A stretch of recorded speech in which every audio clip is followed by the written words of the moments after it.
गुरु ब्रह्मा गुरु विष्णू गुरु महेश्वर अस्मै श्री गुरुः आता तिथे काहीतरी ब्रह्मांडाचा चालू तुमची पारायण झालं त्या अनुषंगाने थोडक्यात काहीतरी सांगा असं गुरुजींचं म्हणणं आलं.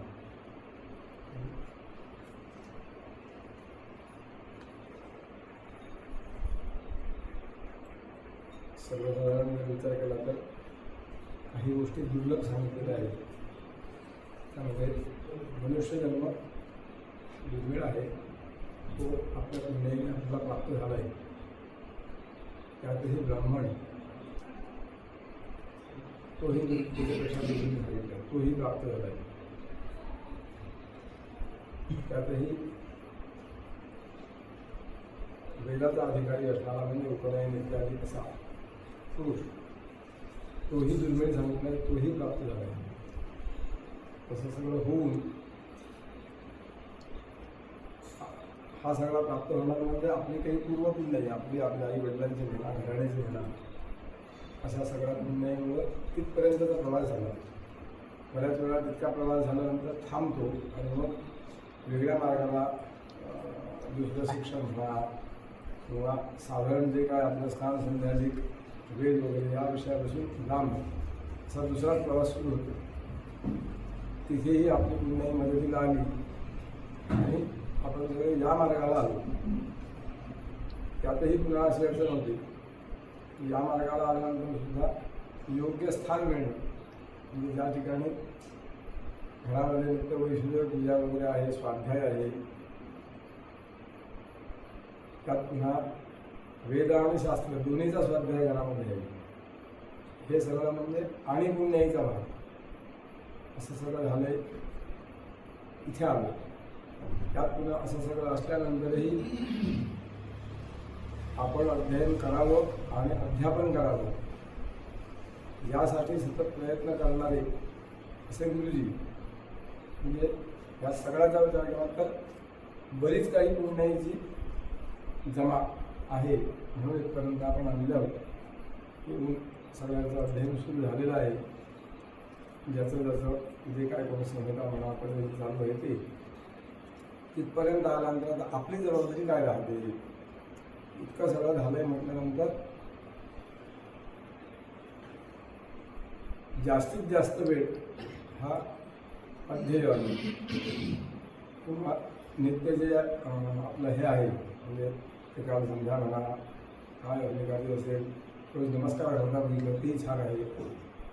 म्हणजे असं नित्य वेदमंत्र म्हणायचा, नमस्कार घालायचा, अशा पद्धतीचं हे चालू आहे. म्हणजे हे सगळं आहे याचा अर्थ विशेष पुण्य आहे किंवा पुढची घेण्याची काळजी, म्हणजे आता त्या दृष्टीने आपलं अध्ययन चांगल्या प्रकारे लवकर व्हावं या दृष्टीने जास्तीत जास्त प्रयत्न प्रत्येकाने करणे. आपला जे काय आपलं नित्य काम असेल ते काम करून अत्यावश्यक आहे तेवढीच झोप घेऊन, आणि झोप घ्यायचा किंवा झोपला म्हणजे झोप असं नाही, अभ्यासातून बाजूला होणे, अन्य काहीतरी खेळ करणे वगैरे म्हणजे पण झोपच. तेव्हा ते सगळं टाळून जास्तीत जास्त लवकर आपण अध्ययन कसं करू. आणि तेही असं की आता तुम्ही आत्ता तिथे ऐकलेलं आहे आणि कसं म्हटलं आहे अशा पद्धतीने कंठस्थ आणि निशंक, स्वच्छ, स्पष्ट आणि मोठ्याने असं सगळं म्हणता येण्यासाठी प्रयत्न आत्तापासून करायला पाहिजे. एकाएकी असं आपण म्हटलं की आता आपण चला आज बसून एक पंचिका पाठ म्हणून असं होत नाही. आधीपासून प्रयत्न करायला पाहिजे. एक अध्याय पाठ म्हणायचं आहे, 2 अध्याय पाठ झालं, एका बैठकीला 2 अध्याय आपल्याला पाठ म्हणता येतो का, तसा प्रयत्न करूया. तसं झालं तर मग 4 अध्याय म्हणू शकतो का, त्यातही मग मांडीसुद्धा न हलवता बसून म्हणू शकतो का, असे सगळे प्रयत्न करायला पाहिजे. हे सगळे एकावर एक गुण आहेत की जितके गुण जास्त आपण संपादन करणार तितकं आपल्याला त्याचं सुख काय आहे ते मिळणार. बाकीच्यांना ते दिसणे किंवा त्याच्यातून मिळणारी प्रतिष्ठा हे गौण विषय, पण आपल्याला तर तुमचे सुख पाहिजे. मी किंवा अमुकून जेवढं पाठ म्हटलं ते पाठ म्हणण्याचं जे काय सुख आहे, जो आनंद आहे तो, आणि बसल्या बैठकीला असं काय बसलो 8 अध्याय म्हटले, असं म्हणणे, त्यासाठीचा प्रयत्न करायला हवा. आणि डोळ्यासमोर असं उद्दिष्ट ठेवायला पाहिजे, आपण ज्या पाठशाळेमध्ये राहतो अशा पद्धतीने आपलं अध्ययन झालं की आपण आपल्या घराकडे अशाच प्रकारे अध्यापन करायचं, याचं आत्तापासून उद्दिष्ट ठेवायचं. त्यासाठी आत्तापासून आपल्याला जे गुरुजी सांगत असतात, काय सांगतात, कशा पद्धतीने सांगतात, हे सगळं लक्षात घेऊन त्याप्रमाणे वागण्याचा प्रयत्न करणे. हे सगळं एकाएकी येत नाही, त्यासाठी प्रयत्न करत राहावे लागतात. आणि सगळ्यामध्ये महत्त्वाचं असतं की आपण ज्या पाठशाळेमध्ये शिकतो किंवा ज्या गुरुजींमध्ये शिकतो त्याबद्दलची निष्ठा, की आपल्याला गुरुजीने अमुक अमुक असं सांगितलं आहे ना, मग आणि कुणी काही सांगितलेलं असो त्यात आत्ता काही बदल होणार नाही. त्यांनी सांगितले त्याचप्रमाणे आपण करणार, अशा पद्धतीची निष्ठा आणि तसे प्रयत्न असं जर झालं तर उत्तम प्रकारे अध्ययन परिपूर्ण होतं. त्यासाठी बाकी ज्याची जशी काही मग असे सांगितले आहे बुद्धिमत्ता असेल, पाठ म्हणण्यासाठी प्रत्येकाने प्रयत्न करायचे. पण समजा एवढे सगळे प्रयत्न होऊ नये, एखाद्याला पाठ नाही झाला तर त्याकरता सोडून वगैरे द्यायला नको. ठीक आहे, पुढच्या जन्मी होईल किंवा काही वर्षांनी होईल, पुन्हा पुन्हा पुन्हा पुन्हा झाल्यामुळे होईल, आत्ता नाही झालं तरी अध्ययन करायलाच पाहिजे. वेदाध्ययन संपलं की आपली जबाबदारी संपली असं नाही. की झाल्यानंतर शास्त्राध्ययन करण्यासाठी आपल्याकडे काय कालावधी आहे का, तो जितका असेल त्या दृष्टीने आपण काय शिकू शकतो, स्वतंत्र संस्कृत म्हणा, शास्त्राध्ययन म्हणा, असं सगळं करून आपण आपल्या घराकडे जाणे. म्हणजे ज्या पाठशाळेत आपण राहिलो त्या पाठशाळेला पण आपल्यामुळे पाठशाळेची कीर्ती वाढणे, कमी होणे नाही. आम्ही जर मध्येच सोडून गेलो किंवा ज्या पद्धतीने अभ्यास करायला पाहिजे असं नाही केला, पर्यायाने एकामुळे पाठशाळेची कीर्ती खराब होती. कारण अभ्यास एकटाच, पण मग म्हटलं जाणार तिथे काय अभ्यास वगैरे करीत नाही असं. त्यासाठी प्रत्येकाने जबाबदारीने तसं करायला पाहिजे. एवढं सगळं झाल्यानंतर म्हटलं असं घरी गेला की त्याने घराकडे आपलं अध्यापन करायचं आहे. जे काय आपली परिस्थिती असेल, ज्याची जेवढी जागा परिस्थिती त्यानुसार 2 विद्यार्थी 4 विद्यार्थी त्याला जसं जमणार तसं. पण अध्यापन सांगताना जरा त्यांनी षटकर्मामध्ये पहिली 3च ह्याची सांगितली, कर्तव्याची. अध्यापन, याजन आणि प्रतिग्रहाची उपजीविकेसाठी सांगितली. पण अध्यापन हे उपजीविकेसाठी न ठेवता ते सुद्धा कर्तव्यामध्ये घेऊन करायचं. डोळ्यासमोर असं ठेवायचंच नाही की मी वेदाध्ययन करणार आणि ते करून झालं की मग मला अमुक काय स्वाहा करायला जाणार किंवा पारायण करणार नाही, मला पैसे मिळणार नाही, हे काही डोळ्यासमोर ठेवायचं नाही. माझा जन्मच वेदाध्ययनाकरता आहे. जी काय त्यांची आज्ञा आहे, निष्कारण शरंभ वेदा अध्येय ज्ञेय असतं त्याकरता आहे म्हणून मी ते अध्ययन करणार. ते करीत असताना कुणाशी आपली तुलना करायची नाही, स्वतःशीच करीत द्यायची. खालचा अध्याय मला 4 चुकामध्ये आला तर पुढचा अध्याय 2 चुके झाला पाहिजे अशी. शेजारच्याने पाठ म्हटला पण त्याच्यापेक्षा मी पाठ म्हणणार वगैरे अशी काय करायची नाही. म्हणजे मग काय होतं, हळूहळू त्या तुलनेतून स्पर्धा निर्माण होते. स्पर्धा निर्माण झाली की मग स्पर्धेमध्ये कायम एकटाच वर असं कधी राहत नाही. म्हणजे हा वर कधी दुसऱ्या वर असतो, मग एकमेकाबद्दलचा द्वेष सुरू होतो, मग भांडणं होतं. ते सगळं टाळायचं म्हणून कुणाशीच तुलना करायची नाही, आपली आपल्याशीच करायची. मागच्या वर्षी मी जेवढा अभ्यास करीत होतो किंवा जेवढा चांगला वागत होतो तेवढाच यांना वागतोय का, त्याच्यापेक्षा कमी झालो की जास्त झालो, त्याच्यापेक्षा जास्त चांगला वागणे, जास्त अभ्यास करणे, व्यायाम करणे, हे सगळं असं होणे किंवा जे काय त्या त्या वेळेला त्या गोष्टी करणे, बारीक सारीक गोष्टी शिस्तीने, म्हणजे अंगावरचं उपकरणं काढलं, दिलं कपाटात तो नाही, काढलं की लगेच घडी करायची आणि कपाटात ठेवायचं. अशा पद्धतीने सगळे बारीक सारीक गुण आत्ता जर आपण आचरणात आणले, प्रयत्न तसा केला, तर अध्ययन संपवून जेव्हा आपण घरी जातो तेव्हा घरात ते घरातल्याला सगळ्यांना सुखकर होतं. आपल्यामुळे घरामध्ये काही त्रास राहत नाही. एवढं सगळं झाल्यानंतर हे करीत असता आत्ताच दुसरा पुन्हा प्रयत्न करायचा. हे झालं अध्ययन करण्याचं, त्याबरोबर व्यायाम करून शरीर सबळ करायचं आहेच, त्याच्याबरोबर आत्तापासून इंद्रियांवर निग्रह करणे, मनावर निग्रह करणे, इंद्रियावर निग्रहामध्ये समजा आत्ता भूक लागली आणि आत्ता काय जेवण किंवा काय उपहार झाला नसेल अजून देत मी थोडा वेळ अजून भूक सहन करू शकतो, तोपर्यंत अभ्यास करूया. किंवा एखाद्या दिवशी आग्रह केला असतो तो केलाय तो खाऊन पचवून टाकतो. दोन्ही बाजून माझा इंद्रियावर हे आहे अशा पद्धतीने. आणि मनावर ठेवायचा आहे तो अशा पद्धतीने की समजा तुम्हाला मुलीने सांगितलं उदाहरण म्हणून की घरी गेलास की 4 दिवसांनी येईल, तर मला आणि आपली काही बुद्धी लढवायची नाही, काही नाही, घराकडे सांगितलं नाही अजून 2 दिवसांनी म्हणजे काळजी आहे असून दे, मी 4च दिवसांनी यावं, मला 4 दिवसांनी त्याने बोलावलेले. अशा पद्धतीने तशी निष्ठा ठेवून आत्तापासून तसं वागलं तर तुझा फायदा पुढे असा होतो. आत्ता जी आपण मुलींच्या बाबतीत निष्ठा ठेवून आम्ही राहणार तीच निष्ठा आपण घरी गेल्यानंतर आपल्या आईवडिलांच्या बाबतीत आपण ठेवू शकतो. सोपं पडतं ठेवायला. इथे हे मोठे होते आता तिथे ते मोठे होते आणि तसं नाही झालं तर मग घरी गेल्यानंतर इथे अशी सवय असते की त्याने सांगितलं ऐकायचं नाही, जे काहीतरी करून टाळायचे किंवा ऐकायचं नाही. मग तीच सवय घरी गेल्यानंतर तशी राहते. त्यांनी मोठ्याने काय सांगितलं असेल तर ऐकायचं नाही, असं होऊ नये.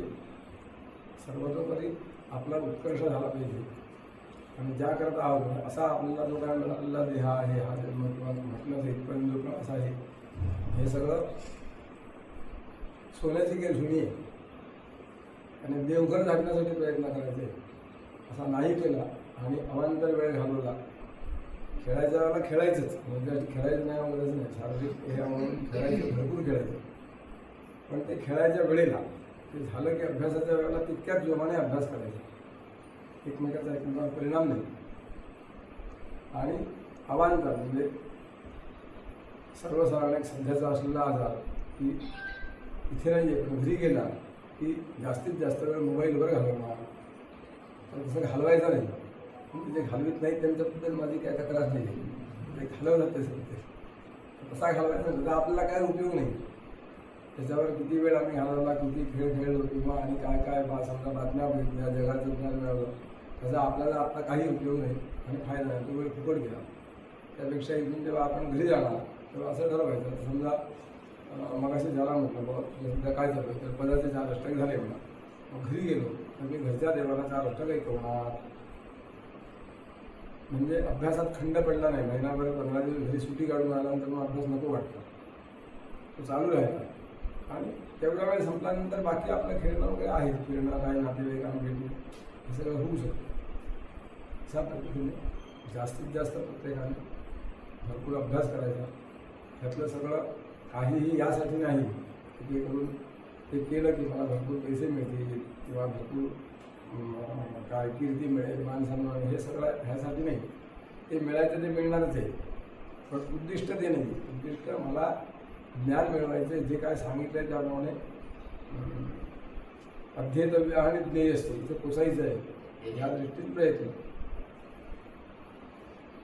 असे प्रयत्न करणे असे केले म्हटल्यानंतर आपल्या घराचं हे झालं म्हणजे काय घराचा उद्धार झाला. घरात एक मनुष्य अशा पद्धतीने अध्ययन केलं, त्याने अशा पद्धतीने अध्ययन म्हणा किंवा ही जी काय त्याची शेतकर्म आहे ती करण्यासाठीचा प्रयत्न असं करणे असं झालं तर त्या घराचा उत्कर्ष होतो. त्यासाठी वेगळा आम्ही काही न करता आत्तापासून प्रत्येकाने प्रयत्न करायचा, त्या निष्ठेने अध्ययन करणे. कुणाशीही स्पर्धा नाही, ईर्षा नाही, कोण काय करतो ते तसे आपल्याला काही नाही. मी माझा असलेला वेळ आणि माझी असलेली ताकद यानुसार जास्तीत जास्त काय करू शकतो आणि तसा प्रयत्न केला तर सवयीने त्या गोष्टी वाढतात. म्हणजे 8 दिवस 12 नमस्कार घातले आणि 9व्या दिवशी 24 घालायला तर घालता येतात. असे वाढून 1200पर्यंत पण घालता येतात. समजा 8 दिवस 5 तास झोपतोय तो 6 तास झोपायला लागला, तर मग नंतर पुढे आणखी 8 दिवसांनी 7 तास पण झोपता येतं, मग 8 तास झोपता येतं. कुठच्याही बदल तुम्ही जसं वाढवणार तसं ते वाढवता येतं. तेव्हा आवश्यक तेवढी झोप आणि जास्तीत जास्त अभ्यास किंवा हे म्हटलं अशा प्रकारचे जे काही गुण आहेत हे वाढवणे. आणि तसं झालं की आपल्याला मुख्य जी जबाबदारी दिलेली आहे, आता मुलाच्या जन्माने जी मुख्य जबाबदारी दिली ती जबाबदारी पार पाडली असं होतं. अशा पद्धतीने आपण सगळ्यांनी प्रयत्न करायचा आणि असं अध्ययन करायचं असं. सगळ्यांना आपल्या ह्या गोष्टी आहेत ऐकायच्या आहेत बाबा लहानपणापासून तुम्ही म्हणजे कसं काय पुण्यात कसं काय अभ्यासाला प्रोत्साहन म्हणजे एकूणच लहानपणापासूनच्या गोष्टी ठीक ऐकायच्या आहे. ते सांगण्यापेक्षा मी तुम्हाला दुसरं सांगतो. आता हे सांगितलं ना असं आहे म्हणजे आत्ता इथे त्याने पारायण केलं म्हणजे हे सुद्धा म्हणजे त्यांना जेव्हा मी घरी पाठवत होतो मी त्यांना घरी जा म्हणून सांगितलं मला तुम्ही काय महिन्याची सुट्टी असली का कशाला घराकडे जेव्हा बोलवायचे बाबा अशा अशा कामासाठी घरी पाठवा. तर जाताना त्यांना मी जे सांगितलं असायचं 4 दिवसांनी या तर ते 4च दिवसांनी यायचे. आत्ता एकदा काहीतरी घराकडे गणपतीच्या सुट्टीसाठी म्हणून पाठवलं होतं. अनंत चतुर्दशीला अनंताची पूजा असते तेंदुरला तुमच्याकडे त्याच्यासाठी जाताना असं ठरलं होतं की अनंताची पूजा झाली की संध्याकाळी घरी यायचं म्हणून. घरी गेल्यानंतर मग असं अचानक ठरलं की दुसऱ्या दिवशी सत्यविनायक एक पूजा करायची आहे त्यासाठी म्हणून थांब म्हणून. तर त्याने नाही मला म्हणजे आज संध्याकाळी बोलावलं मग जायला पाहिजे. खरं काय राहिलं असतं दुसऱ्या दिवशी पौर्णिमा तिसऱ्या दिवशी कधी होता काय फार मोठं बिघडणार नाही. पण तसा काटेकोरपणा मूळपासून राहिला तर भविष्यात किती फायदा होतो त्याचा. त्यानंतर नाही मला जायला पाहिजे आज बोलावलं आहे. घरातून आजीची इच्छा होती की आता आलाय तर राहून दे म्हणून मग आजीने बाबांना सांगितलं एक दिवस थांबून दे विचार म्हणून. त्यांनी मला विचारलं असं जसं उद्या पूजा आहे तर उद्याचा दिवस उद्या संध्याकाळी पोहोचवलं चालेल का म्हणून. ठीक आहे. त्याप्रमाणे त्याला सांगितल्यानंतर त्याने सांगितलं तुम्ही विचारलंच कशाला मला पूजेला. त्यांनी मला आज बोलावलं होतं मला आज जाणं आवश्यक होतं. अशा प्रकारे जर आपण तसं राहिले कुणी आता तुमचे गुरुजी तुमच्या आईची तब्येत बिघडली होती म्हणजे त्याला असं आलं होतं की आता घरी जाणं आवश्यक आहे. तर मग घरी जाणार म्हटल्यानंतर मग काय करायचं आमची चर्चा झाली बाबा घराकडे मदतीची आवश्यकता हरकत नाही घरी जा. घरातली मदत काय आवश्यक असेल ती करायची आणि आपला संथा घेऊन गेलेला आहे आपली आपण संथा म्हणायची. आला कोण तर काय असेल त्याला पाणी देणे निरोप देणे झालं की आपण आपलं अभ्यासाला लागायचं त्याच्या बाहेर वेळ घालवायचा नाही. अशा पद्धतीने मला वाटतं एक 6 महिन्यावर काहीतरी घरी काढले गेले. 6 महिन्यामध्ये जशी शाळेत संथा म्हणणार तशीच घराकडे म्हटली. त्यात काय असं केलं नाही की आता इथे बघायला काय गुगली नाही येत किंवा बाबा त्यांचं काम झालं की ते बाहेर त्यांचं कामाला जाणार तर माझं मी घरी एकटा घरी चालला बसूया टी व्ही लावून किंवा गप्पा म्हणत असं न करता म्हटली म्हणून दोघेही म्हणजे आता त्यांचं जे काय सगळं ग्रंथ अध्ययन झालं पारायण झालं ते किंवा त्यांचं वेदाध्ययन शास्त्राध्ययन हे सगळं जे आहे हे तशा पद्धतीने तेव्हापासून राहिले म्हणून झालं. बारीक सारीक गोष्टीत तशी सवय मूळपासून लावावी लागते. असं ज्यांनी केलेलं आहे ज्या विद्यार्थ्यांनी त्यांनी पुढे चांगल्या प्रकारे त्यांचा उत्कर्ष झालेला आहे. विद्यार्थी अवस्थेमध्ये तर कष्ट झाले नाही सुखसोयी सगळं ह्याच्यामध्ये राहिला तर तो पुढे जीवनात फार काही करू शकत नाही. ब्रह्मचारी आश्रम हा आश्रमच आहे की आश्रमामध्ये भरपूर कष्ट झाले पाहिजे दोन्ही शारीरिक मानसिक वाचिक सगळे म्हणजे भरपूर म्हणायचं भरपूर व्यायाम म्हणायचा भरपूर कामं करायची भरपूर चिंतन करायचं. म्हणजे खूप ते जास्त अध्ययन करणारे ते जास्ताचं चिंतन करतील. वेदाध्ययन करणारे म्हणजे काही हा एवढे संचार आहेत हा संचार आणि कुठे गेला आहे तर पद झाली तर हे असं पद दुसरीकडे कुठे आहे अशा गोष्टी त्याच्यावर विचार करायचा लक्षात ठेवायचा. असं तिन्ही प्रकारे त्याने केलेलं आहे. त्याला पुढचा काळ सुखाचा जातो आणि नसेल तर व्यवहाराचा नियम असा आहे जो आयुष्याचे एक 10 वर्ष म्हणा 20 वर्ष म्हणा कायम AC मध्ये किंवा सावलीत आहे त्याला एक दिवस जर उन्हात जायचं आलं तर तो 10 मिनिटं उन्हात थांबू शकत नाही. तो लगेच तिरंगणार लाल होणार मग त्याला काही चक्कर येईल डोकं धुवायला लागेल असं काय होणार. पण जो रोज उन्हात पहिल्यापासून सवयीचं आहे त्याला म्हटलं आजचा एक दिवस तू सावलीत थांबायचं त्याला काही अडचण येत नाही शांतपणे झोपू शकतो. का तर कष्ट करणार आहे त्याला सुख पचवायला जड जात नाही. त्यासाठी म्हणून विद्यार्थी असताना भरपूर अभ्यास भरपूर कष्ट करायला पाहिजे. मराठी हां ते तुम्हाला कसं काय भेटलं हे मुख्य आम्हाला आणि त्याच्यामुळे काय काय बदल असताना आता ते म्हणतात म्हणजे काय आपली काय माहिती जाणवत असेल ना सर तुम्हाला असताना सुरुवातीचा काळ साधारण 10 वर्ष वगैरे शाळेत जाऊन होईपर्यंत म्हणजे 10 वर्ष म्हणजे आमचं जर पद वगैरे सुरू होईपर्यंत हे आम्ही सगळं करीत होतो व्यायाम वगैरे करणे वगैरे सगळं करत होतो अभ्यासही करीत होतो. पण जीवनातली विचाराची दिशा जी होती ती सकारात्मक नव्हती. म्हणजे दुसऱ्यांकडून आपल्याला त्रास दिला, कोणी टिंगल केली, मग त्याला ठोकायचं, भांडायचं त्याच्याशी वगैरे अशा पद्धतीची होती. किंवा जसं आत्ता संधी नाही मिळाली तर आपल्याला जेव्हा संधी मिळेल तेव्हा त्याला कसा काय आडवा करता येणार असा एक हे ठेवून असं एकूण वागणं होतं. आणि असा काय हे आला की हे तात्या सावेकर त्या आम्ही एकत्र राहायला वगैरे होतो पटवणीसोबत. ते यांच्याकडे मराठी तिकडे जायचं शिकायला. नंतर मग ते तिथून काशीला जाणार होते, ते गेले काशी जाण्यामध्ये असा विषय आला, असं आम्ही संस्कृत शिकत होतो, मी त्यांच्याकडे जा शिकायला म्हणाले. म्हणून मी आणि पाटील बोलतो असे दोघे आम्ही त्यांच्याकडे तर्कसंग्रह म्हणण्याकरता आम्ही गेलो. तिथे गेल्यानंतर ते आम्हाला एक तासाचा रोज जायचो, पण ते अर्धा तास शिकवायचे आणि अर्धा तास गप्पा मारायचे. दिसत नव्हतं. म्हणजे वयाच्या 19व्या वर्षी पूर्ण दृष्टी गेलेली असं होतं. आणि तोपर्यंत काहीही अध्ययन झालेलं नाही. 19व्या वर्षानंतर त्यांनी रामाहा सुरू केलं. त्याच्यानंतर संस्कृतचा अभ्यास करून न्याय आणि वेदांत दोन्ही अभ्यास करून शास्त्रीय संगीताचा अभ्यास केला. पेटी तबला स्वतंत्र शिकवायचे आणि गायन शिकवायचे आणि हे सगळं फुकट शिकवायचं. न्याय वगैरे शिकवायच्याबद्दल म्हणजे संस्कृतबद्दल कुणाचंच काही घेत नव्हतं. संगीताबद्दल त्याने होऊन दिलं तर घ्यायचं नाही तर नाही अशा पद्धतीने ते आम्हाला प्रत्येक वेळेला असं काही विषयाचा सुरुवातीला एक साधारण असतं शाळेत सगळं. समजा गुरुजीने विचारलं सकाळी संख्या किती झालेली म्हटली नसली तरी ठरलेलं असतं किंवा 10 वर्ग झाले किंवा एक संख्या झाली आवृत्ती झाले 2 आहे ते तुम्ही करता असं नाही पण असतं सर्व करायचं. आणि तसं आम्हाला गुरुजीने विचारलं की आम्ही सांगत होतो समजा पहाटे उठलो नसलो तरी गुरुजी आले उठले हो 4 वाजता उठलो अध्याय किती झाले 4 अध्याय पहाटे झाले असं सांगायचो. त्याचं कारण वेगळं होतं. नाही झाले म्हटलं तर मग गुरुजी जेव्हा नाही म्हटले तेव्हाच लगेच ठोकायचे की आज अध्याय नाही झाले म्हटल्यानंतर मग जे उठले नाही सगळ्यांना मारायचे. मग मार चुकवायचं तर काय करायचं असं सांगायचं. त्यांनी आम्हाला न ओरडता न मारता खरं बोलायला शिकवलं. त्यांच्याकडे आम्ही जर एखाद्या दिवशी अभ्यासाला गेलो नाही म्हणून दुपारी 1:30 ते 2:30 आम्ही जायचो. गेलो नाही तर घरातले म्हणायचे की आज मुलं आली नाही ते खेळत असतील किंवा झोपले असतील. ते समजायचे असं होणार नाही. मुलाला मुलीने काहीतरी काम सांगितलं असेल किंवा मुलं आजारी असतील म्हणून आले नसणार. दुसऱ्या दिवशी आम्ही गेलो की विचारायचे. मग आम्ही आमच्या शाळेतले जे सवय होते त्याबद्दल सांगून टाकायचो नाही सगळं काय काम होतं म्हणून. मग ते म्हणायचे बघा मी सांगितलं ना ते झोपणार नाही काम होतं म्हणून आलं.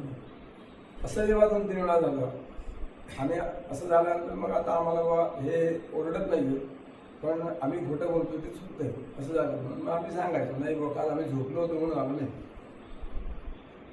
ते म्हणायचे असं जरी झालं तर ठीक आहे म्हणाले एखाद्या दिवशी झोप येते पण झोपू नका असं करू नका असा वेळ घालवायचं नसतो असं सांगायचं. पण दुसऱ्या वेळेला आम्ही गेलो नाही तर असं म्हणायचं नाही की ते परवाच्यावर झोपले होते म्हणजे आज झोपले असणार. ते म्हणायचे नाहीच ते मुलं झोपणे शक्य नाही त्यांना काहीतरी काम आलं असेल असाच विचार करायचा. अशा विचारामुळे त्यांनी आम्हाला एकूण जीवनामध्ये कायम सकारात्मक विचार आणि हे आम्हाला तेव्हा शिकवलं. कुणाशी स्पर्धा करू नका कुणाशीही तुलना करू नका. त्या सगळ्यांनी तुम्ही कायम दुःखामध्ये राहणार. कारण आज तुम्ही एखाद्यापेक्षा जरा मोठे झाले तरी तुमच्यापेक्षा दुसरा मोठा होणारा असतो. तो झाला की तुमच्या दुःखाला सुरुवात होते. म्हणून आदर्श चांगला ठेवा म्हणायचे मोठ्या माणसांना. त्यांच्याकडे ते गुण काय घेऊ शकाल ते बघा ते गुण घ्या. नक्कल नको म्हणायची. नक्कल गुणाची नको त्यातला गुण घ्या. पण कुणासारखं होणे कुणाशी स्पर्धा करणे त्याच्यापेक्षा मी जरा मोठा असं काही करू नका. त्याच्यातले गुण घ्या. ते गुण आपण कसे आचरणात आणू शकतो अशा पद्धतीने विचार करा. आणि बारीक जरी ते आम्हाला सांगा त्याच्यापूर्वी तुमचा म्हणजे राग वगैरे हा विषय साधारणतः वयात असतोच. त्यामुळे आणि आम्ही व्यायाम वगैरे करायचो. आणि म्हटल्यानंतर काय झालं की लगेच राग यायचा म्हणजे एकदम हमरात वगैरे येण्यासारखं. त्यांनीच आम्हाला हे सगळं शिकवलं की असं नाही. मला म्हणाले जीवनात 3 गोष्टी आवश्यक आहेत संयम ठेवण्याच्या. एक राग एक पैसा आणि एक स्त्री. 3 गोष्टीवर जर सावध राहिले नाहीत तर तुम्ही सगळं मिळवून फुकट होणार. आणि त्यासाठी म्हणून त्यांनी हे सांगितलं कोणतीही गोष्ट हो त्याच्यावर लगेच काही प्रतिक्रिया देऊ नका. त्याच्यावर काही लगेच निर्णय घेऊ नका. थांबा, त्याचा दोन्ही बाजून विचार करा. एकदा त्रयस्थ म्हणून विचार करा. एकदा जी गोष्ट समोरच्या आवडून झाली, म्हणजे समजा समोरच्याने आपली एक सायकल नेली, त्यावेळी पडली आहे सायकल, तर लगेच प्रतिक्रिया देण्याच्या ऐवजी मी त्याची सायकल नेली आणि माझ्याकडून पडली असली तर मला त्याच्याकडून काय प्रतिक्रियेची अपेक्षा आहे ह्याचा विचार करा. आणि मग तुम्हाला जी अपेक्षा आहे ती प्रतिक्रिया त्याला द्या. म्हणजे वादविवाद संपले, भांडण संपलं, संपर्कात आलेला मनुष्य कायमचा जोडला गेला, मनुष्य तुटणे हा विषयच नाही. आणि अर्थाच्या बाबतीत सांगायचं की आपल्या भारत धान्यामध्ये जन्माला येतानाच ज्या जन्मामध्ये तुम्ही किती पैशाचा उपभोग घेणार असं ठरवूनच पाठवलेलं आहे. त्याच्या बाहेर तुम्ही कितीही मिळवणार. जन्माला येताना जर असं ठरलंय प्रमाणे की या जन्मात तुम्ही 1 लाख रुपयाचा उपभोग घेणार, तर तुम्ही म्हणाले 1 कोटी रुपये जरी मिळवले तुम्ही उपभोग 1च लाखाचा घेणार, त्याच्यावर घेणार नाही. बाकी फक्त त्यासाठी आयुष्याला लावायचं, मिळवायचे, ठेवायचे आणि जायचं. त्यामुळं त्याच्यावर त्याच्या फार भानगडीत करू नका. ते आपापल्या प्रारंभाने मिळवायचे, प्रयत्नही करायचे, ते काही सोडायचं वगैरे नाही. पण उद्दिष्ट ते ठेवायचं नाही. उद्दिष्ट आपलं माझा उत्कर्ष कशामुळे होणार आहे त्यासाठी ह्या गोष्टी. स्त्रियांकडे म्हणजे बोलताना कायम पायाकडे बघून बोलायचं, बरं बघायचंच नाही. अशा 3 गोष्टी सातत्याने सांभाळायचं. म्हणजे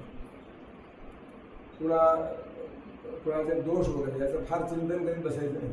तो दिसला तुला ठीक आहे, सोडून दिला विषय. जेव्हा ज्या ज्या गोष्टी घडणार, चांगली घडू वाईट घडू, कुठच्याही गोष्टीत थांबायचं नाही. आज समजा तुमची काय आता उद्याच्या अष्टकाची परीक्षा दिली आणि एकदम उत्तम परीक्षा दिली, पहिला नंबर आला, अगदी 100पैकी 99 मार्क मिळाले, सगळ्यांनी शाबासकी दिली, चांगला म्हणतो, बस तिथेच सोडून द्यायचं लगेच. त्याचा आपला काय विषय नाही, पुढच्या अभ्यासाला लागायचं.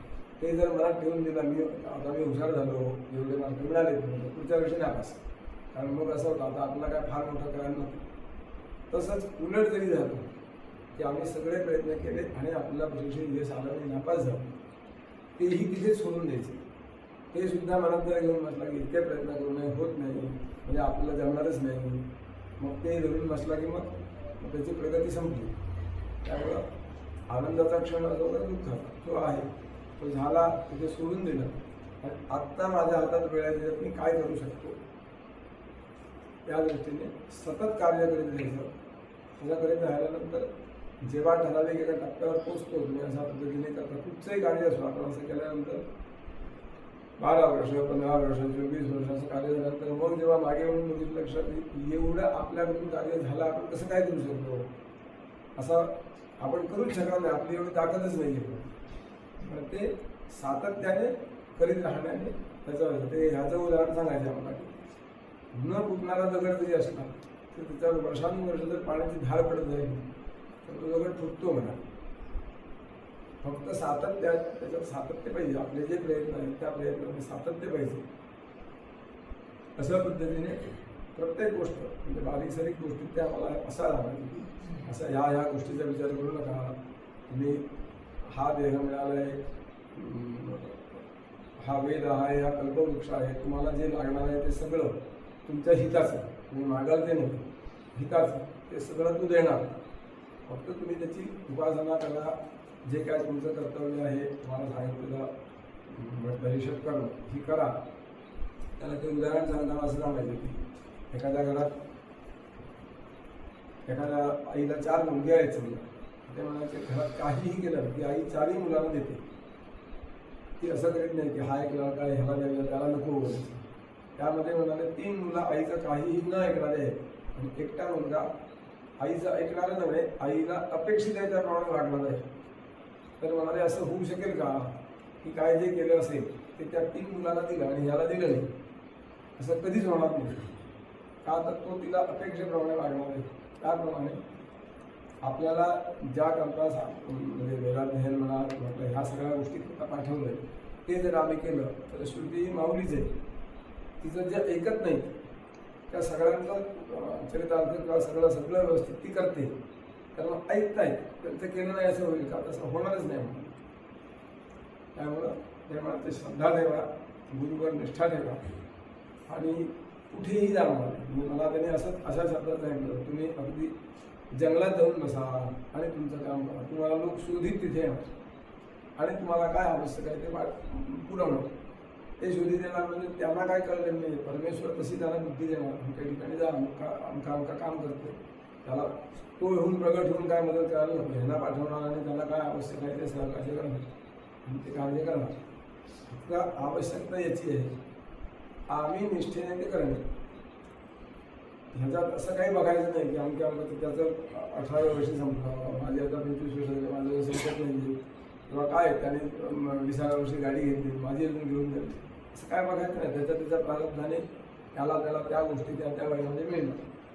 माझं काम आहे ते मी म्हणजे शिक्षण हे बऱ्यापर्यंत, पण ब्रह्मचारी आश्रमामध्ये मुख्य त्याच्यावर लक्ष देऊन नंतर मग त्याला फाटे फुटतो. म्हणजे मग जबाबदाऱ्या वाढल्या असेल. ब्रह्मचारी आश्रमात आता काय फक्त अध्ययनच करायचे, मग त्याच्याबरोबर अध्यापन आलं, घरची जबाबदारी आली, मग आई वडिलांचं म्हणा, घरातले कोण असतात त्यासाठी त्यांच्या बाबतीतली कर्तव्य आली. म्हटलं की मग तितकं अध्ययन करू शकणार नाही. मग अध्ययनाचा हे कमी झालं. त्यासाठी म्हणून आता भरपूर अध्ययन करायचं आणि शेवटपर्यंत करीतच राहायचं. जिथे जिथे काय आपल्याला शिकण्यासारखं मिळणार ते शिकायचं. अशा पद्धतीने जर जीवन केलं तर म्हणजे जीवनाचं सार्थक झालं. त्यांच्या बऱ्याच समाज होते ते रागावत नसत. म्हणजे हे सगळं आम्ही बघितलेलं नाही. तर काही गोष्टी खूप असतात, अमक्या अमूक चमत्कार झाला असं नाही. आम्ही हे बघितलेलं. त्यांच्या घरातल्याने पण आम्हाला सांगितलेलं की तुम्ही काहीही करा, असं आम्हाला त्यांच्या बहिणीनेच सांगितलं, काही करा की हे एकदा वैतागले असं झालं पाहिजे असं म्हणून त्यांनी सांगितलं की आपल्या लग्नाला 45 वर्ष झाली. 45 वर्षामध्ये यांच्या कपाळावर कधी आम्ही आठीच बघितलेली नाही. कुठच्याही गोष्टीबद्दल नकारात्मक वाक्यच नाही. काही होऊन म्हणजे त्या आम्हाला असं सांगत की त्यांची लहान मुलं होते. पण हिंदू सगळं संगीताचं हे असणार, तंबा तिथे, तबला तिथे. मग कधी म्हणाले मुलांनी खेळताना तंबूची तार जोडली, आम्ही ओरडायचो. ते काही म्हणायचे, ठीक आहे म्हणायचे. ते त्याच्यावर सांगायचे गोपाळकृष्णांच्या लीला आपण भागवतात ऐकतो ना, त्यातलीच ही एक लीला आहे असू दे. त्याच्यावर ओरडणे, लहान आहे म्हणून केलं असं म्हणून इतकं शांत. म्हणजे जे आम्हाला हे सांगायचे तिन्ही गोष्टी त्यांनी तसं ऐकलं की रागावणे हा विषय नाही. अर्थात त्यांनी बघितलं, त्यांना दिसत नव्हतं आणि ते कुणी काय दिलं बघण्याच्या विषयात त्यांची बाजूला एक असं डबा ठेवलेला असेल, काय तो आला बाबा असं यायचे कोणी त्यांचे शिकणार करून दक्षिणा देते हे ठेवून म्हणायचे. आणि कुणाला लागले आम्हाला त्यातले घेऊन जा. म्हणजे तुम्ही त्यांनी 10 रुपये ज्ञान सांगितले, तुम्ही 10 घेतलेत की 20 घेतले हा त्यांचा विषय नाही. 10 सांगितले तुम्ही 10च घेणार असा पक्का नाही. ते म्हणायचं समोरच्या सांगितलं ते खरं आहे असं म्हटलं की आम्ही सुखत आहे.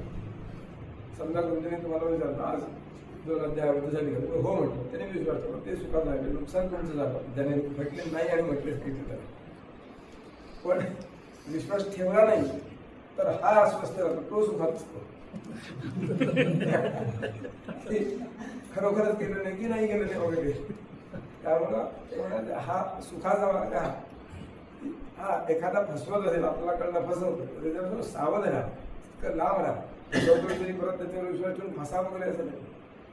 पण कायम ह्या 3 गोष्टींसाठी सांभाळणे, सगळे सकारात्मक विचार करीत राहणे, दुसऱ्याशी तुलना न करणे, जास्तीत जास्त आपण काय करू शकतो अशा गोष्टी आपले प्रयत्न करणे, तर खूप मोठं म्हणजे आपण आत्ता तुमच्या जीवनात तुम्ही जी काय कल्पना केली असेल त्याच्यापेक्षा कितीतरी पटीने मोठं कार्य आपापल्या जीवनामध्ये होऊन जाऊ शकतो. त्यामुळे दोन्ही म्हणजे म्हटलं असं की आई वडिलांना पण आनंद, त्याला एकही पैसा मिळवून न देता सुद्धा म्हणजे असं सर्वसाधारण कुठेही नाही आहे. तुम्ही जर जन्म 1 लाख रुपये मिळाले तर आई वडिलांनी खुश झाले. त्यापेक्षा त्याला फक्त असं कोणी म्हटलं ना असं तुमचा मुलगा उत्तम आहे, कुणी एखाद्या विद्वानाने सांगितलं हा बाबा विद्वान आहे, बस ह्या एवढ्या ह्याच्यावर त्यांना जे सुख आहे ते बाकी आम्ही काय मिळवून आणून दिलं, गाडी म्हणा मग काय त्याच्यात ते सुख नाही, ते क्षणिक असतं. हे सुख आणि कुणाला आहे गुरुजींना जर असं म्हटलं की तुमचा विद्यार्थी बस गुणी आहे, कुठेही गेल्यानंतर तो जे काय असेल म्हणायचं असेल म्हणेल, काय काम असेल ते करील, कुणाला त्याच्यापासून काही त्रास नाही, एकदम चांगला वाटतो असं सांगितलं मी, तर त्याचा गुरुजींना आनंद होतो. किंवा आई वडिलांना सांगतात कुणाला आहे घरातल्याला ज्याला तसा असेल ज्याला लगेच त्याचा आनंद होतो तो आनंद वस्तूमध्ये नसतो. त्यासाठी मग जास्तीत जास्त गुण संपादन करायचे अशा प्रकारचे विचार करायचे. त्यांच्या जीवनामध्ये सगळं नकारात्मक होतं. दृष्टी गेली की 1 वर्षाचे असताना त्यांचे वडील गेले होते आणि अत्यंत गरिबीची परिस्थिती, घरातून बाहेर काढलं होतं. अशा परिस्थितीत मोठे होऊन त्यांनी एवढं सगळं संपादन केलं आणि अनेक लोकांना शिकवलं. हे सगळं ऐकून मागायचं काही नाही, ऐकून लक्षात ठेवायचं आणि ते करून शिकवलं. त्यांच्या अनेक विद्यार्थी असं हे शिकलेले वगैरे किंवा असं चांगलं वागणारे असेल. त्या काळात पूर्वी आठले गुरुजी किंवा असे हे जे वैदिक होते ते कसे काय होते, म्हणजे त्यांचं एकूण अध्ययनाची तयारी म्हणा किंवा एकूण वैदिक म्हणून त्यांचं हे कसं होतं, आदर्श वैदिक म्हणून कसा असावा अशा पद्धतीने सगळं आठले गुरुजी होते. ही अध्ययन करताना भरपूर कष्ट केलेले आणि ते सगळं अध्ययन शेवटपर्यंत जिवंत ठेवलं. आणि ते म्हटलं असतं की निष्ठेने मला चुकायलाच होता कामा नये, मी चुकणार नाही अशा पद्धतीने तयारी. किंवा कोण अध्ययन करतोय तर त्याला प्रोत्साहन देणे, त्याला काय लागेल ते सहकार्य करणे, शिकण्यासाठी मार्गदर्शन करणे वेळोवेळी. आम्हाला आमच्याकडे आले की तेव्हा हे शिकत होते. मला काय म्हणजे ह्याला उपग्रंथ शिकवा, नुसते संहिता प्रजाकरण नको म्हणून, उपग्रंथ म्हटले पाहिजे, उपग्रंथ राहिले पाहिजे, दशग्रंथी असला पाहिजे म्हणून असं आवड होती जाते तिथे. आणि त्याकरता लागेल की मदत त्यांच्याकडून काय होतं म्हणजे बारीकसं असतं. एकदा ते आमच्या घराकडे आलेले असताना शाळाकार होतं, शाळाकारला त्यांना बोलावलं. त्याला आमच्याकडे करंबेळकर म्हणून विद्यार्थी होतं, मुलं शाळाकारला होती तर तो होता. आणि आठले गुरुजी ब्रह्मदेव होते. सगळी सांगतात चांगली म्हणत होता तोंडी बघितले. आणि मला विचारले मी अरे ह्याला शिष्यवृत्ती वगैरे वगैरे काय असं हे काय नाही तसं काय हे केलेलं नाही. तर मग त्याला एक हे होतं संस्था की शिष्यवृत्ती मिळायची. ते म्हणाले त्या संस्थेला हे करा म्हणाले ती शिष्यवृत्ती मिळेल म्हणून.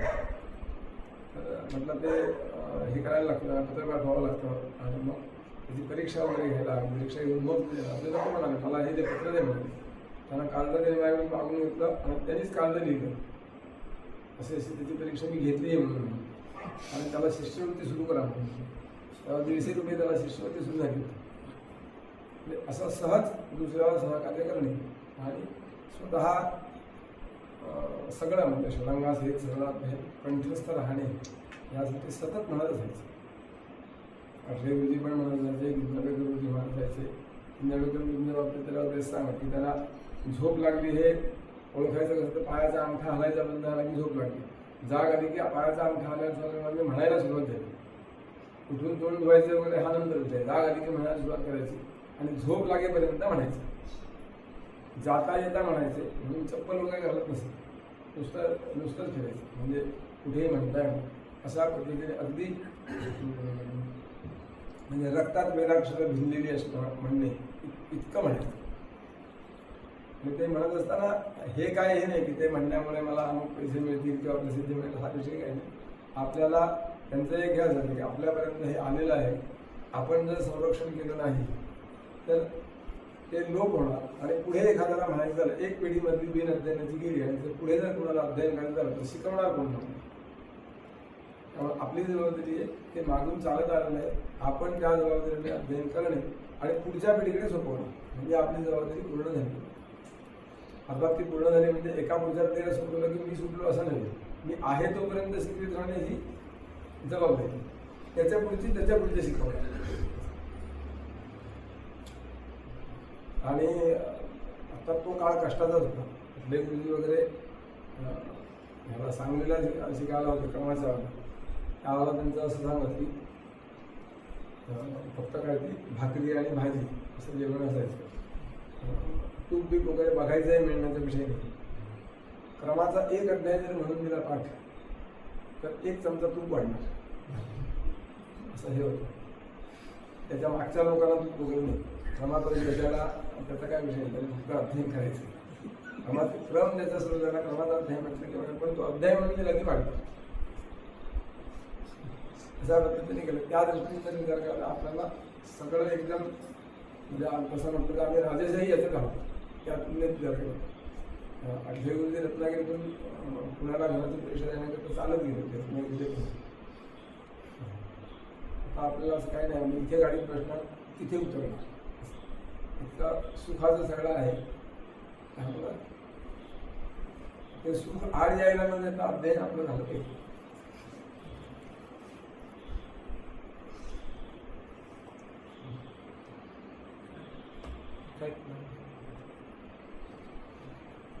सगळं आमच्या गुरुजीने सुद्धा आमच्या गुरुजी तसंच आम्हाला असा तुम्ही शिका, आठ म्हणा, गुरुजीला त्याच्यामध्ये आनंद की आता गुरुजी काय म्हणतं हे कोण विद्यार्थी झालं आहे ते जाऊन कोणी विशेष काही परीक्षा दिली आपल्याला काय पदाची क्रमाची दिली घनाची दिली तसे करून की गुरुजीकडे जाऊन जातो. गुरुजीकडे जाऊन आला असं झालं आहे असं म्हटलं की गुरुजी गुरु सांगतो. गुरुजी आम्हाला असं सांगायचं म्हणजे अजूनही सांगतो. गुरुपौर्णिमेला येऊन नमस्कार करून दक्षिणा देणार, ती दक्षिणाही न मिळतो नमस्कारही न मिळतो. ते काय नको म्हणायचं, ते पैसे मला कोणी देईल कुठेही म्हणून. मला अपेक्षित आहे तसा तू जर वागलास तर तीच माझी गुरुदक्षिणा. मला अपेक्षित तुम्ही अध्यापन करावं, तुमचं स्वतःचं सगळं अध्ययन पूर्ण करावं, अध्यापन करावं आणि असं तुम्ही पुढे तयार करावं. तुम्ही अध्यापन करावं, तुमच्या मुलांनी पुढे अध्यापन करावं, त्यांच्या मुलाने अध्यापन करावं, असं वागावं, हीच आपली लक्षणं. अशा पद्धतीचं मार्गदर्शन पहिल्यापासून गुरुजी म्हणा, आठले गुरुजी म्हणा, सगळे मराठी गुरुजी त्या काळात त्यांनी एका वाक्यात मला सांगितलं होतं. आठले गुरुजी असं म्हणाले, मी अध्ययन संपल्यानंतर पुढे पौरोहित्य करत होतो. हे सगळं म्हणाले 10 यजमान सांभाळण्यापेक्षा 1 यजमान सांभाळा की जीवनात काय बघायला नको. तर कोणता? वेदपुरुष. त्याला एकट्याला सांभाळा, बाकी सगळे आपोआप तुमच्याजवळ येणार, बाकी मला सांभाळा. आणि ह्याची मर्जी सांभाळणं सोपं नाही, त्यांची सांभाळणे कठीण. त्यामुळं ह्याच्या शंकराचार्याने सांगितलं वेदोनित्यमध्ये येतात. आपण अध्ययन करायचं आणि आपल्या आपल्यातच उपासना अशी ही करायची. म्हटलं असं काय रोज एक अध्याय अभिषेकाला म्हटला किंवा रोज एक अध्याय नमस्कार घातला असं म्हणून ती आपोआप उपासना पण झाली, अध्ययन पण झालं. हे आता अनेक उपासनेतलं काय काय असतं, म्हणजे गायत्री पुरस्चरण आहे किंवा आणि काय काय वेगळे शतचंडी किंवा असं, म्हणजे ह्यातली काही उपासना वेद शिकणाऱ्या किंवा ह्या मुलांनी करायची की काय करायचं? हीच वेदाचं अध्ययन करणं हीच उपासना. यावंती वेदा घडाने तावंती हरिनामे असं हेच आहे. त्याच्याकरता त्याने वेद सोडून अन्य उपासना करणे हेच त्याला आवडत नाही. म्हणजे थोडक्यात कसं आहे, आईने जे काम सांगितलं ते करायचं नाही आणि दुसरंच काम करायचं, ते तिला आवडणार नाही. तिने सांगितलंच काम करायचं. आपल्याला वेदाची उपासना, वेदाचं अध्ययन करणे, त्याची काय पारायण म्हणा, अभिषेक म्हणा, नमस्कार घालणे म्हणा, त्याची उपासना तीच मुख्य. आम्हाला मी शिकत असताना म्हणजे मला असं सांगितलं, म्हणजे ते काय एक हे असतो त्यावेळेचा हे गुरुशिवाय पर्याय नाही, गुरु गेला पाहिजे म्हणून काय, मग गुरु मिळणार काय, मग गुरुचरित्र वाचा, गुरुचरित्र पारायण करा, मग गुरुप्राप्ती होणार. ते तसं सुरू झालं. मग गुरुचरित्र वाचत होतो, पहाटे उठून वाचायचं. आणि एक दिवस शाळेत जायला उशीर झाला. 7:30ला म्हणजे बरोबर शाळेत यायची. मला 7:35 झाले. नंतर उशीर का झाला मला, गुरुचरित्र वाचत. कुणी सांगितलं मला वाचायला? काय म्हटलं असं असं उद्यापासून बंद म्हटलं. मला संकल्प घेतला आहे, त्याचा बाप मला लागेल म्हणाले, तुला नाही, गुरुचरित्र बंद, त्याच्यामध्ये 2 अध्याय सहजतेचे म्हणून मागे तुझ्याकरता वेदाध्ययन हेच तुला प्रधान आहे म्हणून. हे सगळं होऊन गेल्यानंतर मग पुढे तू काय म्हणाले हवं ते कर. मध्ये काय तुला संध्या करायचं. आता ब्रह्मचारी आश्रमामध्ये तुझ्याकरता वेदाचं अध्ययन हीच तुझी मुख्य उपासना आहे. ते सोडून देऊन समजा सकाळी उठला आणि 3000 गायत्री जर करून आहे तर त्याचा ह्याला काय नाही. शाळा सोडताना तिथं फक्त काय, मी शाळेत असताना अनुभव 24 लाख जप केला एवढं जाणार, संहिता फक्त पूर्ण झाली, पुढे काय नाही झालं. त्या काळात बाकी काही उपासना हीच उपासना, थोडक्यात ज्याच्यावरची जबाबदारी दिलेली आहे ना, म्हणजे सीमेवर उभा असणारा सैनिक आहे, त्याच्यावर जबाबदारी काय आहे? सीमा संरक्षण करणे, शत्रू पक्षाचा पुढे आपल्या याच्यासाठी येता कामा नये ह्याच्यावर लक्ष देणं. त्याने समजा आम्हाला असं म्हटलं नाही मी समजा एक तासभर वाचलो ते त्याचा करता नाही त्याच्या करता ते लक्ष ठेवून हेच दाखवतो त्याच्याकरता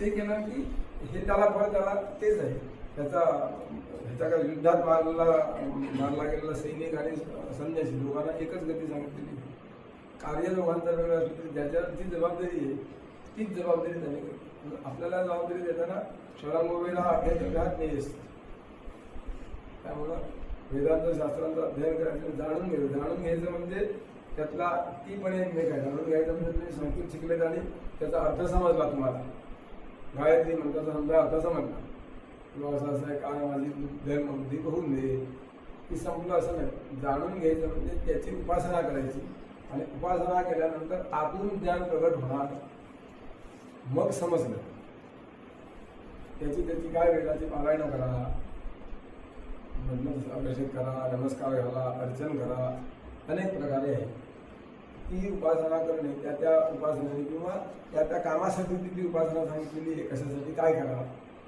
कशी उपासना असं करणे त्याने तो जाणणे ही जी प्रक्रिया आहे ती त्याने होणार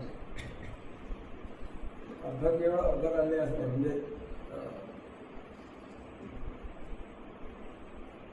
सगळं आम्ही काय सकाळपासून दिवसभरातलं काय ते सगळं आम्ही केलं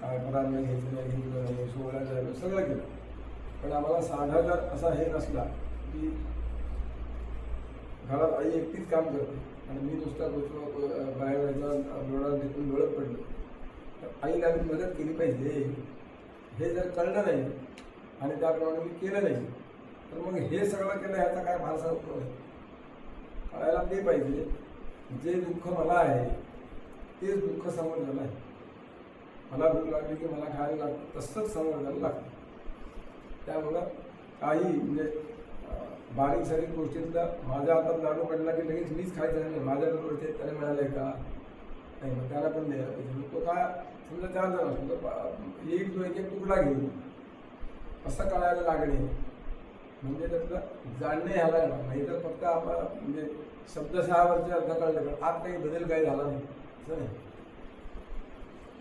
त्यासाठी म्हणून बाकी काही उपासना आहे हे काही नाही तीच उपासना तोच गुरु आणि तीच उपासना असे झाले तर नक्की ह्याला पोचणार म्हणजे जे काय आपलं उद्दिष्ट आहे तिथे पोचायला पाहिजे तिथं नक्की पोचणार त्या उपासना अन्य ह्याच्यासाठी सांगितलेले आहेत म्हणजे जो त्याच्यात नाही नामस्मरणारी आहे जो ह्या ह्याच्यात नाही त्यांच्यासाठी नामस्मरण तेही असं आहे समजा आता स्त्री आहेत त्यांच्यावर घरातली जी काही ही आहे जबाबदारी आहे किंवा काय देवांची भांडी घासून ठेवा मुलं वगैरे काढून ठेवा तिथली तयारी करा स्वयंपाक करा हे सगळं न करता त्यांनी सकाळी उठून माळ घेतला आज काय केलं आज मी 13,000 रामनामाची जप केला काही उपयोग नाही तिचा त्याने राम प्रसन्न म्हणावते हे सगळं करीत असताना रामनामाचं जप चालेल जी जबाबदारी त्याच्यावर आहे ती त्याने मुख्य करायची असं म्हणजे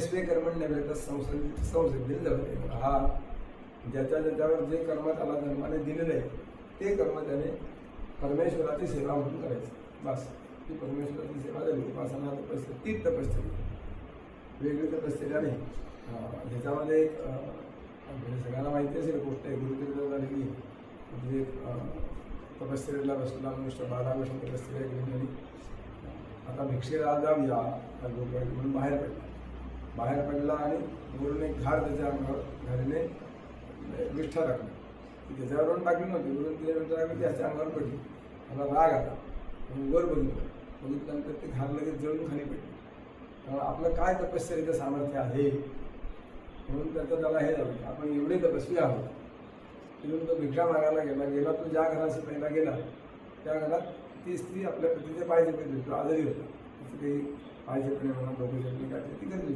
आणि बाहेरून भिक्षेसाठी श्लोक म्हटलं भिक्षा ती जरा थांबा म्हणाली मी काम पुरं घडतं नाही केलं तिची काय असेल ती सेवा केली आणि ती बाहेर आपलं थांबायला लागलं आणि ह्याचा त्याला लागला मी एवढा तपस्या केला म्हणून मला हे थांबवून केलं म्हणून तिच्याकडे तो रागाने बघत होता बाहेर आली ह्याने रागाने बघितल्याबद्दल ती म्हणाली किती रागाने बघितलं तरी जळून जायला मी घाण नाही.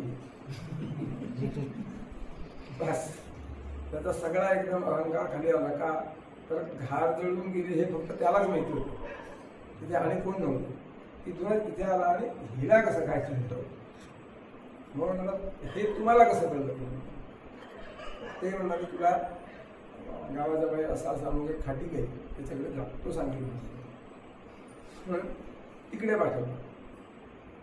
हा तिथे गेला तर त्याच्या दुकानासमोर रांग होती, तो आपलं काम करत होता आणि आपण येतानाच बघितलं आणि बोलावलं इकडे या मला, इथे बसा मला तुम्हाला ते अमक्या घरापर्यंत ह्याने पाठवलं सर्व घेतली. त्यामुळं हा एकदम चकित झाला की ह्याला कसं काय केलं, तर तुम्हाला कसं काय ते मग सांगू बसा मग आपलं सगळं काम केलं आणि मग म्हणाला तुम्हाला हाच प्रश्न आहे ना की तुम्ही बघितल्यानंतर घाण जळली हे तुम्हाला माहिती नाही, म्हणजे तुमच्याशिवाय कुणाला माहिती नाही, त्याला कसं कळलं म्हणून.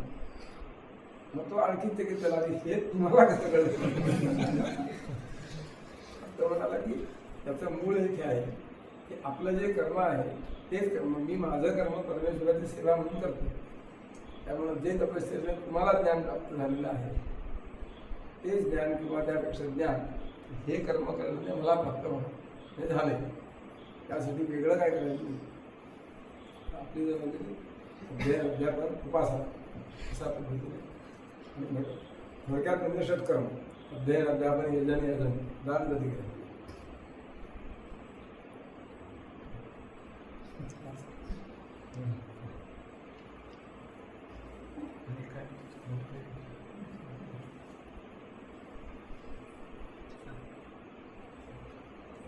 मुख्य म्हटलं असेल गुरुनिष्ठा ठेवायची. आपल्याला गुरुजी सांगणार, आपण जोपर्यंत पाशात आहोत पक्का निर्णय करतो गुरुजी सांगणार त्यापेक्षा वेगळं काय करायचं. म्हणजे समजा तुम्हाला म्हटलं असेल गुरुजी सांगणार आत्ता घरी जाऊ नको, घरून किती आग्रह आत्ता मी येणार नाही, मला गुरुजी सांगून करतो. कारण कसं आहे,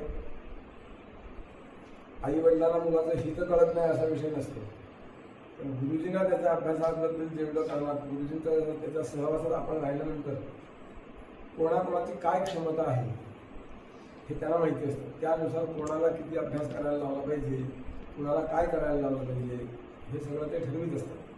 ते आई वडिलांना माहिती नसतं. म्हणजे आई वडील हा विषय स्वतंत्र आहे आणि गुरुजी हा विषय स्वतंत्र आहे. त्यामुळे जोपर्यंत आपण पाठशाळेत आहोत तोपर्यंत संपूर्ण सगळं गुरुजींचं ऐकतो. आता तुम्हाला सांगायचं तर मला आमच्या गुरुजींनी माझं लग्न सोडून कुणाच्या लग्नात घरी पाठवलं नव्हतं. तुला काय तिथे काम नाही म्हणाले, भावाचं ते घराकडचे बघतील म्हणून तू आपलं अध्ययन करायचं. तू लग्नाला हवायचं तर मे महिन्यात त्यांनी ठरवायचं जेव्हा तुझी सुट्टी असते तेव्हा, नसेल तर म्हणजे लग्न झालं होतं आमच्याबद्दल काही गरज नाही म्हणून अजिबात पाठवायचं. घराकडून पत्र आला येऊन देत असं.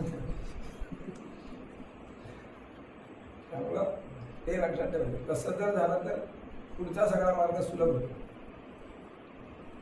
ते तसं मग आपण घरी ठेवायचं. किंवा समजा आम्ही काय असं बरेच वेळेला असं असतो, समजा विद्यार्थी घरी गेला म्हणजे इथेच म्हणून सगळ्या पाठशाळा यायची वेळ येते तेव्हा मग तो त्यावेळेला येत नाही, मग घरून येतं काय नाही आम्ही जर 2 दिवस कुलदेवतेला आणि जाणार म्हणून मग त्याला ठेवून घेतलं. ह्याने गेल्यावरच सांगून बघायचं कुलदेवतेवर जायचं तर माझे आता 8 दिवसाची सुट्टी याच्यात जाऊन यायचंय, 9व्या दिवशी मी निघालो. नंतर म्हटलं तर तुमचं तुम्ही जाऊ. म्हणजे जे काय कार्य असेल ते घरी आपण घरी ठेवलं ना, जेव्हा काय घरात आहे तेव्हाच मी सुट्टी करता येतो. आता ते सुद्धा गुरुजींनी सुट्टीला जा म्हणून सांगितलं तर नको म्हणाले, ते काय करायचं नाही. तसं जर झाला तर अध्ययन होतं म्हणून आणि त्यामध्ये एक महत्त्वाचं असतो आपली गुरुजी आणि आपली अशी एक मनाचं हे जमतं. म्हणजे त्यांच्या मनामध्ये जो विषय आलेला असतो तोच विषय विद्यार्थ्याच्या मनामध्ये येतो. आणि तसं असल्यानंतर तसं झाल्यानंतर त्या विद्यार्थ्याचं सामर्थ्य वेगळं असतं आणि अन्य लोकांपेक्षा. ते सगळं जमणे कशा निष्ठेने घ्यायचं. तर आपला काही आम्ही हे करायचं विचार करायचं. हां शंका काय आली तर हुशार विचारायची. पण म्हटलं असं एखाद्या अमुक कर म्हटलं तर मग ते त्यांनी सांगितलंय म्हणून तर ते करायचं. आणि त्यांना कळतं आता हाला परीक्षेला पाठवून चालणार आहे का, तर मग त्यांनी ती परीक्षा मला झेपणार आहे नाही झेपणार आहे तो आपला विषय नाही. आपले सगळा प्रयत्न करायचे, त्यांनी परीक्षेला रोज म्हटलं बसायचं. पण नको म्हणायचं तर मला किती येत असलं काय तरी नको म्हणायचं म्हणजे नको. तो सर्वस्वी सगळा विषय त्यांचा जोपर्यंत पाठशाळेत आहे तोपर्यंत